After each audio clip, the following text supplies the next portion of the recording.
The letter said the ranch could be hers for $150, but when she stepped off the stagecoach and felt the desert wind whip against her face, she realized she had bought more than just land. She had bought a struggle that might break her. The stage rattled away in a cloud of dust, leaving her standing alone on the roadside with nothing but a satchel, a small trunk, and the deed folded neatly in her pocket. She shaded her eyes against the setting sun. In the distance, her ranch, the one she had dreamed about for weeks, leaned like a wounded soldier against the wide horizon.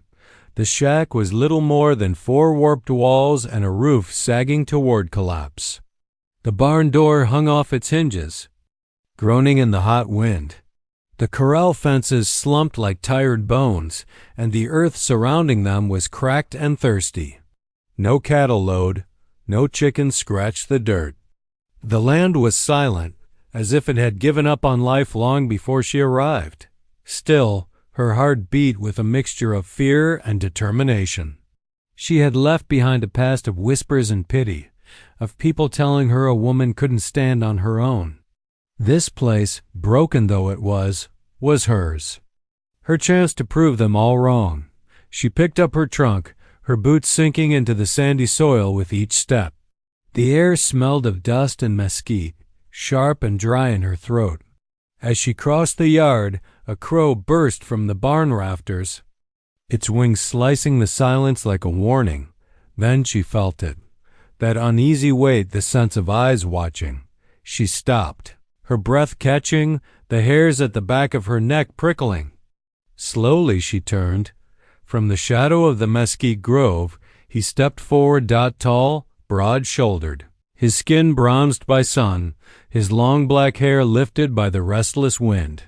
Across his chest hung a necklace of turquoise and carved bone, and in his hand rested a bow, though the arrow remained unstrung.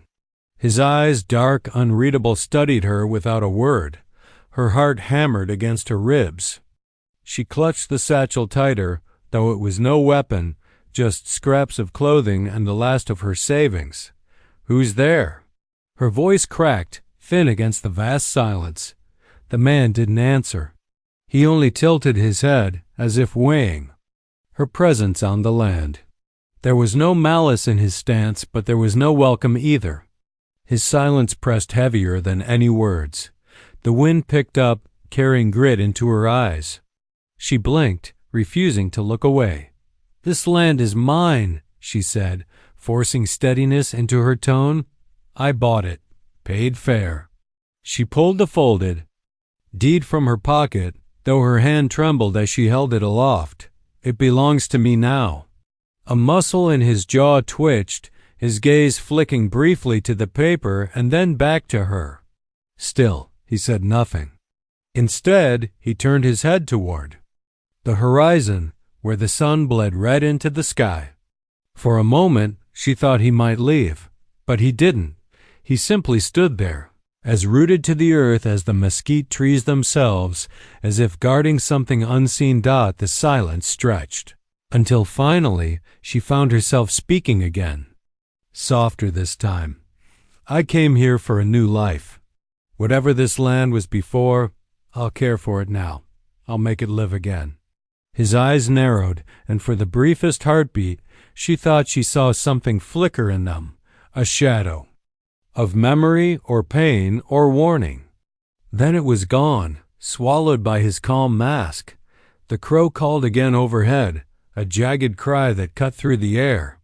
The woman shivered, though the heat pressed heavy against her skin. This was not how she imagined her beginning.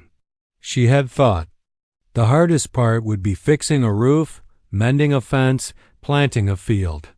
But now, standing beneath that gaze, she realized the land itself carried secrets. And this man, this silent warrior, was bound to them.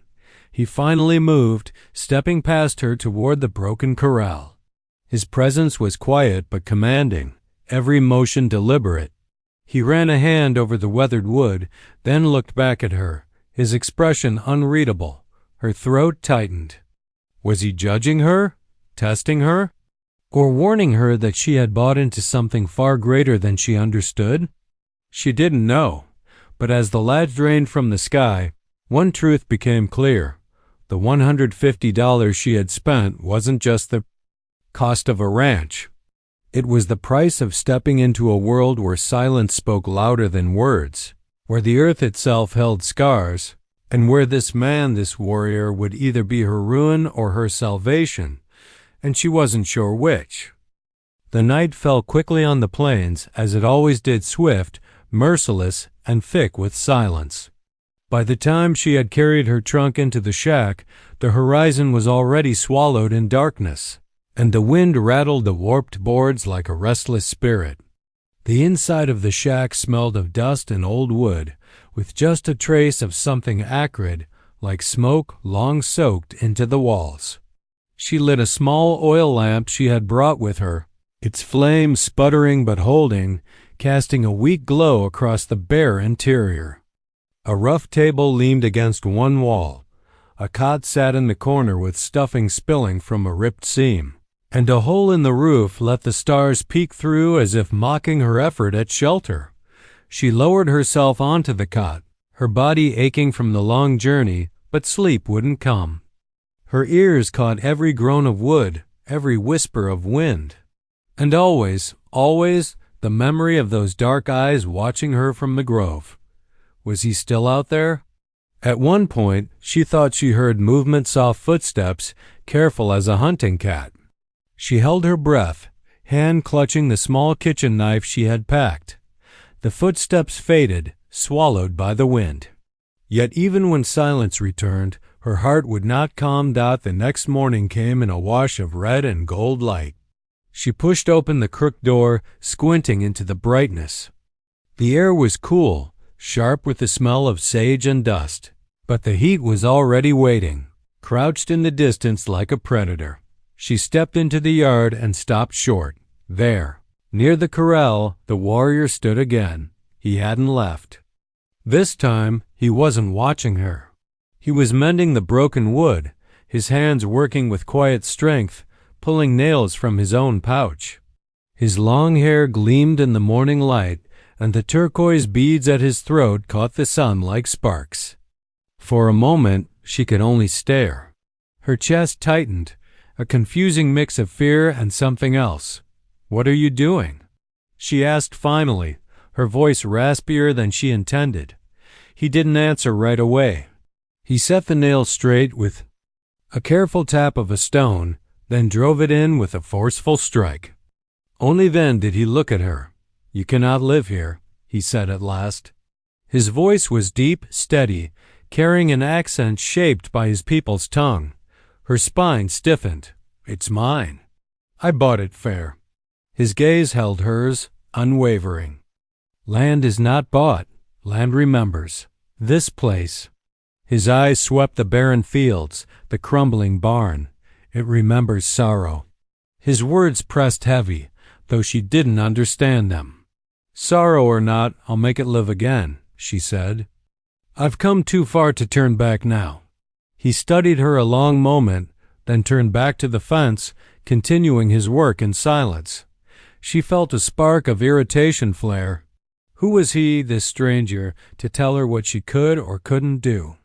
And yet, her eyes betrayed her, drawn again and again to the way his muscles flexed with each motion, the deliberate calm of his hands. As the sun climbed, she tried to busy herself, sweeping the shack, patching the torn cot, hauling water from the dry well only to discover it had long since given up its gift. Each task reminded her just how broken this place was. By midday, sweat stung her eyes, her throat raw from thirst. She stumbled toward the mesquite shade, collapsing onto a fallen log. A shadow fell across her. She looked up. The warrior held out a gourd. Water sloshed inside, cool and clear. Her lips parted, hesitant. Was it safe? Could she trust him? But her thirst burned hotter than her doubt. She took the gourd, drinking deep. The water slid down her throat like salvation, leaving her gasping with relief. When she lowered it, she found his gaze steady on her again. "Why are you helping me?" she asked, wiping her mouth. He didn't answer right away. Instead, he lifted his chin toward the horizon, where dark specks moved like crawling ants. Her breath caught. Riders. Dust plumed around them as they cut across the plain, heading straight toward the ranch. Even at a distance, she could see the gleam of rifles catching the sun. The warrior's face hardened, his jaw tightening. "You see now," he said quietly, "this land is not empty. It is watched. And you have been noticed." Her stomach dropped. The $150 she had spent suddenly felt like a death sentence. The riders were coming fast, the ground trembling beneath their hooves. She gripped the knife still tucked in her apron pocket, though it felt pitiful against the iron of their guns. Beside her, the warrior reached for his bow, sliding an arrow from the quiver slung across his back. His muscles tensed, his eyes sharp as flint. And in that moment, she realized something she hadn't before. She might own the deed to this ranch, but if she was to survive here, it wouldn't be paper or money that kept her alive, it would be him. The riders grew larger with every heartbeat, dust boiling up behind them like a storm. Their horses pounded the earth, each hoofbeat drumming into her chest. The woman's hand tightened on the knife in her apron pocket, though she knew it was. No real defense against rifles. Beside her, the warrior raised his bow, the muscles in his arm taut as the string. He did not move, did not waver, his dark eyes fixed on the advancing threat. "They're coming here," she whispered, her throat dry. "They come for what they want," he answered low, steady, "and they take." The words chilled her more than the wind that swept across the plain. The riders reined in 100 yards from the ranch, a line of 5 men silhouetted against the burning sky. Their clothes were dust-stained, wide hats pulled low, rifles slung easy in their hands.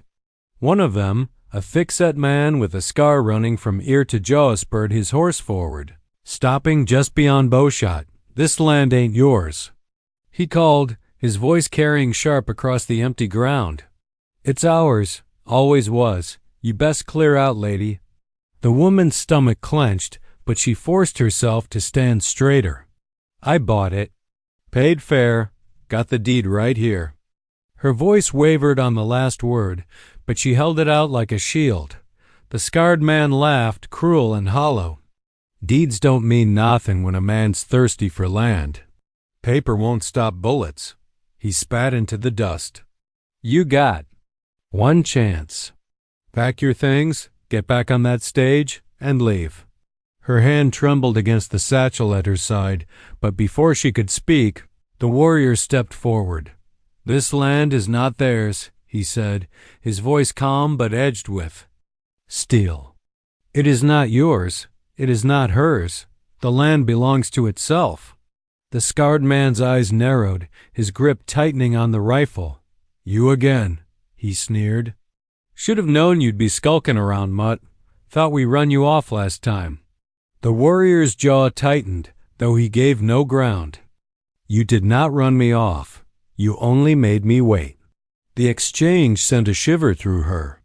Clearly, there was history here. A story she did not yet know. Another rider spoke up, his voice sharp with impatience. "Boss, quit jowin' and let's take it. Ain't no one gonna stop us." The scarred man smiled, cruel and thin. "Maybe you're right." He raised his hand, and the riders shifted, readying their rifles. The woman's pulse thundered. She wanted to run, but her legs locked. She wanted to fight, but her knife felt laughable in her grip. Then the warrior loosed his arrow. The shaft cut the air with a sharp hiss, striking the scarred man's hat clean off his head. The man's horse reared, snorting, and the rider fought for balance. Dust flew, curses followed, and the other riders jerked their rifles up. "Next arrow does not miss," the warrior called, his voice ringing across the plain. The silence that followed was taut as wire. The woman could hardly breathe. The scarred man steadied his horse, face red with rage. He spat again, this time in fury. "This ain't over," he growled. "Not by a damn sight. You think you can hold us off forever, but you can't. We'll be back." He wheeled his horse, motioning to the others. Reluctantly, they turned, dust rising once more as they rode back into the horizon. Only when they were gone did the woman's knees finally buckle. She dropped to the fallen log, shaking, breath coming in ragged gulps. "You could have gotten us killed," she gasped, glaring at the warrior. His expression didn't change. "They will return," he said simply, "and in greater number." Her hands clenched into fists. Then why stay? Why risk it?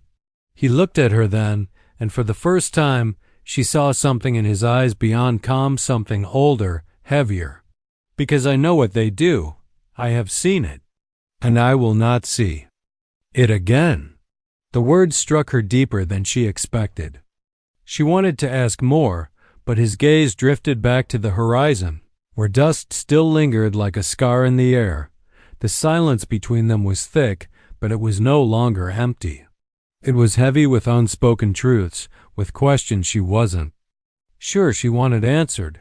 She wrapped her arms around herself, staring at the broken corral, the shack, the barren land. The ranch she had thought would give her a future now looked like a battlefield waiting to happen. And yet when she looked at the warrior standing guard, bow still in hand, hair stirring in the wind, something steadier than fear settled inside. He was right. The riders would return. But so would he. And perhaps, just perhaps, that meant she stood a chance. The dust from the riders lingered in the sky long after they had gone, staining the horizon with a memory of their threat. The woman sat on the fallen log, her fingers knotted in her lap, while the warrior stood motionless, his bow still in hand, his gaze fixed on the empty plain as though expecting the outlaws to materialize again at any moment. Finally, she broke the silence. "You knew them." Her voice was low, tight with unease. He didn't answer right away. The wind stirred his long black hair across his shoulders, the beads of turquoise catching light like fragments of sky. At last he spoke. "They come here. Often. They take what is not theirs, cattle, horses, sometimes more." His voice grew harder on the last word. Her stomach clenched. She thought of the loneliness of this shack, the vast emptiness of the plains. If those men returned at night, no one would hear her screams. She tightened her grip on her satchel, though it held nothing of use. "I can't fight them," she admitted. The words scraped her throat raw. "I thought the hardest part would be mending a fence, planting a field. I never thought I'd need a gun." "You will," the warrior said. His gaze shifted to her, steady as stone. "Here, everyone needs a weapon." She dropped her eyes, ashamed of her fear but unable to swallow it down. "And you? Why help me? Why not just leave me to their threats?" He turned then, finally, facing her fully. The setting sun carved his features sharp, shadows resting deep around his eyes. "Because this land remembers," he said quietly. "My people lived here, bled here. Those men," his voice broke for the first time, rough, with anger held tight, "they burned what we built. They want to finish what they started." Her breath caught. For the first time, she glimpsed something beyond his silence grief, heavy and enduring, buried beneath the surface. She wanted to ask more, but the words felt too dangerous, too raw. Instead, she whispered, "Then maybe we both have a reason to stay." His eyes met hers, and for a moment, neither looked away. Something flickered there, understanding, reluctant respect, maybe even the beginning of trust. That night, they worked together. He showed her how to bar the shack door with a length of wood. He led her to the mesquite grove, where he had hidden a small supply of dried meat and water gourds, teaching her to move silently, to watch for tracks in the dust. She followed his instructions clumsily at first, stumbling, brushing against branches, but he corrected her patiently, his voice low and steady in the dark. "You must listen," he told her. "Out here, sound carries farther than sight. The land speaks if you are willing to hear it. Later, as they sat near a small fire hidden in the grove, she dared to ask him his name. He gave it, though the syllables felt strange in her mouth, foreign but strong. She repeated it softly, and for the first time, his lips curved in the faintest hint of a smile. It startled her, that smile. It changed him, softened the fierce warrior into something human, something she realized she wanted to see again. But the moment passed quickly. His gaze returned to the horizon, where the stars now spread like scattered bones across the sky. They will return, he said again, more certain than ever. When they do, they will come at night. The fire crackled between them, its glow painting shadows on his bronze skin, on the necklace of bone and turquoise that marked him as more than just a wanderer. She pulled her shawl tighter, the cool night air biting her arms. But it wasn't the cold that made her shiver. It was the weight of his words, the certainty of coming danger.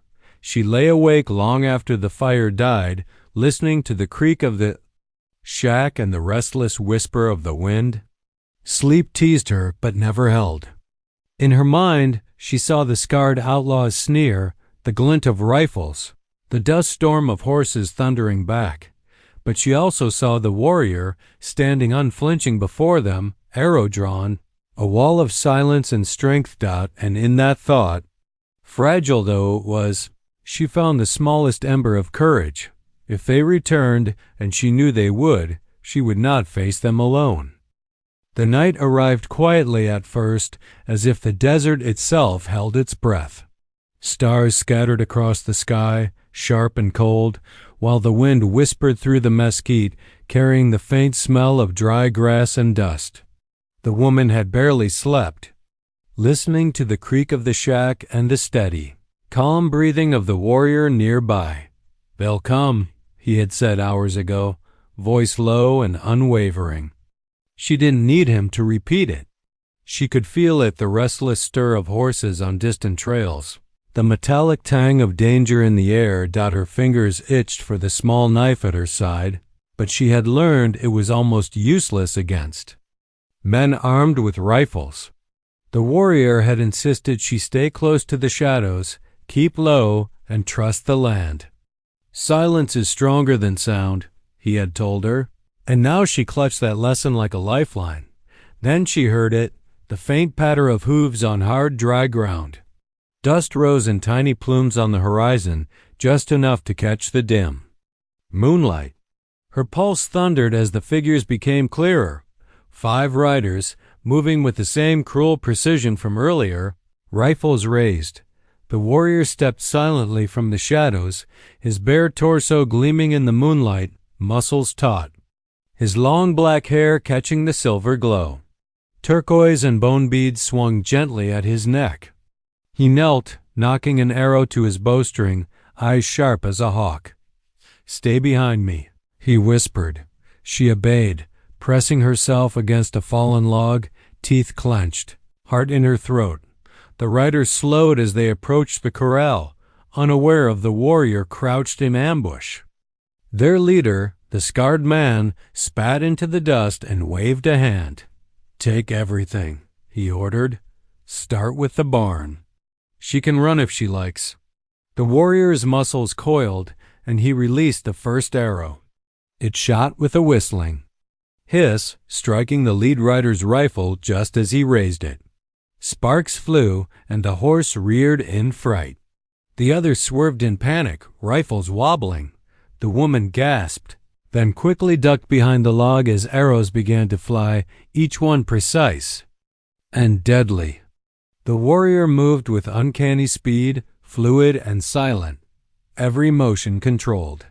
His bronze skin gleamed under the moon, and his eyes never left the riders. For a moment, the woman felt paralyzed with fear and awe. She had never seen a man move like that, each arrow a promise of survival, each gesture a display of lethal skill. One rider drew too close, rifle aimed for her, and instinct made her leap, slashing with the knife. The blade barely scratched him, but it startled him long enough for the warrior to knock him off balance with a swift strike of his bow. The outlaws cursed, pulling back, trying to regroup. But the warrior pressed forward, arrows flying, feet silent across the dry earth. Dust rose, mingling with sweat and the metallic smell of fear. The woman, trembling, realized she had never felt so alive or so terrified. She wanted to run, wanted to hide forever, but her instincts had shifted. She wanted to survive, and the warrior had shown her the path. By the time the first rider fell back, the scarred man realized the fight was lost. He shouted a curse, and the remaining men wheeled their horses, kicking up clouds of dust as they fled into the darkness. Silence returned, heavy and unnatural. The woman's knees gave way, and she sank to the ground, gasping. The warrior stood, tall a few feet away, bow lowered, chest rising and falling steadily. "You survived," he said quietly, not boastfully, just as a statement of fact. I didn't think we would," she admitted, voice shaking. He looked at her then, a faint hint of a smile softening his otherwise stoic expression. "You survived because you listened," he said. "Because you followed." The weight of his words sank in. She realized that survival on this land wasn't just about strength, it was about trust, about learning to move with the wind, to respect the land, and to depend on those who knew it better. As the night deepened, the fire they had built earlier flickered, casting long shadows across their faces. She stole a glance at him, shirtless, scarred, and strong. Long black hair draped across his shoulders, beads and bones glinting faintly. A part of her wanted to speak, to ask about the past he carried, the history he hinted at, but words felt small in the aftermath of what they had just endured. Instead, she simply sat beside him, letting the quiet of the desert stretch between them, the knowledge settling in her chest. She was no longer alone on this ranch. And though the threat of the outlaws would return, tonight she had survived, because of him. Dawn broke with a pale, fragile light, brushing the desert in muted golds and soft shadows. The woman awoke on the floor of the shack, stiff and sore, her hair tangled from restless sleep. Outside, the wind had died down, leaving only the low hum of insects and the faint rustle of mesquite leaves. She moved carefully, mindful of every step. The night's events still rattled her, every hoofbeat, every arrow, every threat seared into her memory. She found the warrior already awake, sitting near the small fire they had rekindled, sharpening arrows with deliberate, almost ritualistic care. His dark eyes lifted to meet hers, calm but alert. "You slept," he said simply. "I did," she admitted, brushing dust from her dress. Her voice was hoarse, but the adrenaline had faded enough for her to notice her body ached in places she hadn't known were sore. "I couldn't stop thinking, what if they come back?" "They will," he said. His voice carried no fear, only certainty. "But so long as you listen and follow, you survive. That is enough for now." She studied him, tracing the lines of his broad shoulders, the strength in his bare arms, the way his long black hair caught the early light. The turquoise and bone jewelry glinted faintly, each piece seeming to tell a story she had yet to understand. There was something in the steadiness of his presence that grounded her, even as her mind replayed the chaos of the night before. "I don't even know your name," she said, surprising herself. He paused, then smiled faintly, almost reluctantly. "I am called Many Arrows." She repeated it softly, letting the syllables roll across her tongue. There was power in it, history, weight. Somehow it fit him. They moved together that morning to repair what they could. The corral had been damaged in the chaos, and the barn's broken door now lay in splinters. Under his guidance, she learned to hammer nails straight, to brace posts with ropes, to watch for weaknesses in the wood. She was clumsy at first, hands blistered, muscles trembling, but he never lost patience. Each instruction was firm, precise, and patient, and she began to understand the rhythm of the land through. His movements stopped by midday, sweat stung her eyes, the sun beating down relentlessly, but a bond had begun to form. She worked beside him, listening, watching, learning, and slowly a fragile trust grew. She realized that survival was not just about skills, it was about connection. Without him, she would have been hopeless. With him, she felt almost capable. During a rare pause, she dared to ask, "Why do you stay here? This land is empty now, except for me and the riders. You could go anywhere, find safety." He looked out across the plain, eyes distant, thoughtful. "Because this land is part of me," he said finally. "It carries the blood of my people, memories of what was lost. If I leave, it will vanish entirely, and I will have failed. I will not fail again." She swallowed hard, understanding more than she expected. His silence, his patience, his deadly skill the night before, it wasn't just about protection. It was about honor. About a promise that could not be broken. Hours later, she walked to the edge of the property and watched the horizon. The land stretched endlessly, cracked and thirsty, but full of life hidden beneath the surface. She could see how the warrior moved across it, attuned to every scent, sound, and movement. It was mesmerizing and frightening all at once. When she turned back to him, he was watching her, a hint of a smile tugging at the corners of his lips. "You are learning," he said, almost as if stating a fact, but there was a subtle warmth there now, an acknowledgement. "I think I am," she admitted. "At least a little."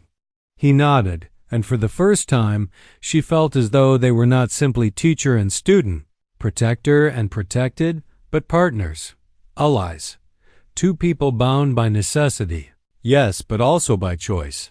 The afternoon faded, and the sun sank low, casting long golden shadows across the broken corral. Though the threat of the riders loomed in her mind, it no longer filled her with hopeless fear.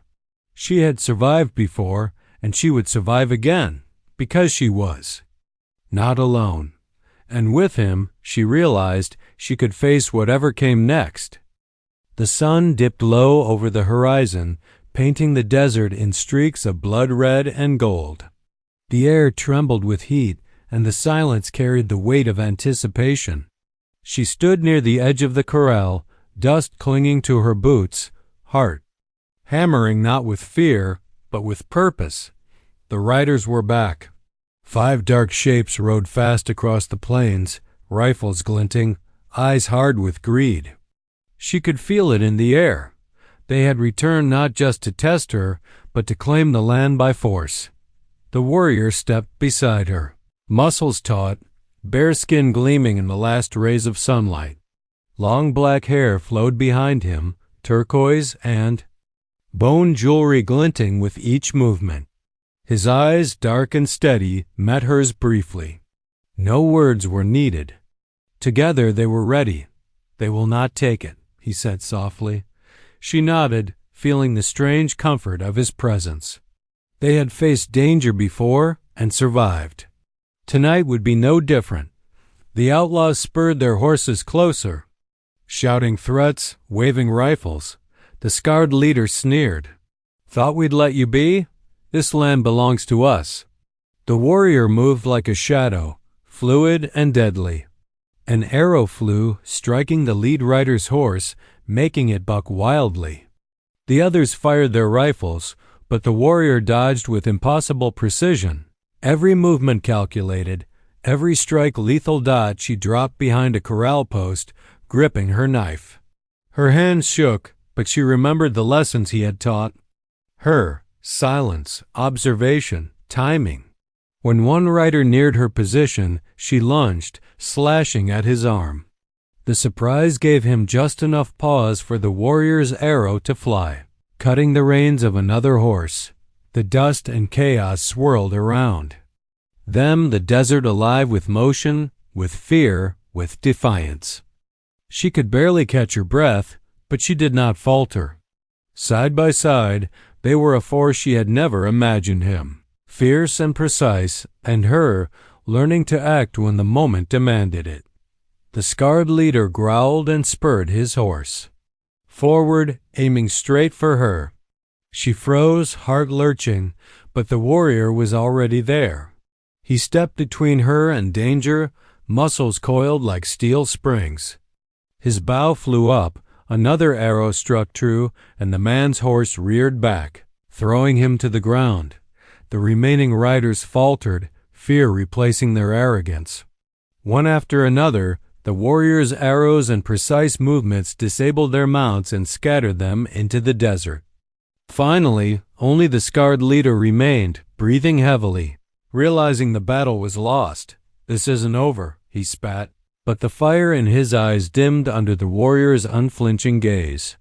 He wheeled his horse, retreating into the distance. Silence. Fell again, heavy but victorious. The woman sank to the ground, knees trembling, dust and sweat covering her face. He knelt beside her, placing a strong hand on her shoulder. "You survived," he said, voice steady, eyes softening. "You learned. You endured. This land, it is yours as much as it ever was." Tears pricked her eyes. She had come here seeking independence, a fresh start, and she had found it not just in the land, but in herself. She had discovered courage she didn't know she possessed, and trust she had thought impossible to give. "I couldn't have done it without you," she whispered. He studied her, long and quietly. Then he nodded, a small smile tugging at his lips. "No," he said softly, "you could have, but we did it together. That is how it is here. Alone, the land breaks you. Together, you survive. Together, you thrive." She looked around at the ranch, the battered shack, the broken barn, the corral that now stood firm, and realized it was more than a property. It was a testament to endurance, to courage, to the bond forged in fire and dust. The desert stretched endless and wild before them, but for the first time it felt like home.